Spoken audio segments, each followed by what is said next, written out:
जी नाजिम मेहर साहब मेरे साथ मौजूद है। नाजिम भाई, यहाँ इशारात लगे हैं, बैनर्स लगे हैं, मरीम नवाज के इस्तकबाल की तैयारियां जारी हैं लाहौर में, क्या देख रहे हैं आप?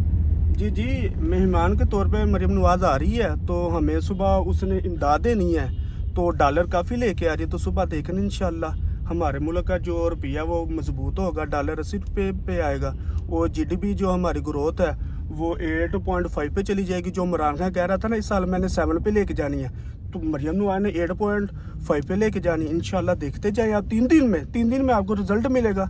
नवाज शरीफ ने बैग भर के दिया है, जो बांटो जाके गरीबों में, गरीब खुशहाल हो जाए। अच्छा, गरीब कैसे खुशहाल होगा? गिरफ्तारियों से?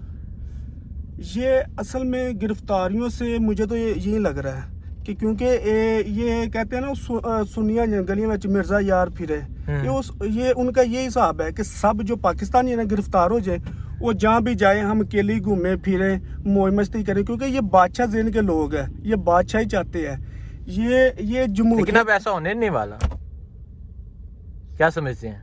क्या चीज़ है? अब ऐसा नहीं होगा।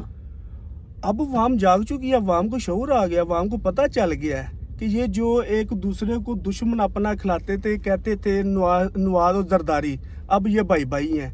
अवाम को पता चल गया है कि असल में ये एक कब्जा माफिया है, इनसे कब्जा छुड़ाना बहुत मुश्किल है, और इसके लिए हमें जिद्दोजहद करनी पड़ेगी। ठीक है जी। देखें जी, नाजिम भाई गुजरांवाला से मेरे साथ हम मौजूद थे। लाहौर की सड़कों पे हम घूमने हैं और यहाँ बैनर्स लगे हैं, इश्तहारात लगे हैं कि मरीम नवाज के इस्तकबाल की तैयारियाँ जारी हैं।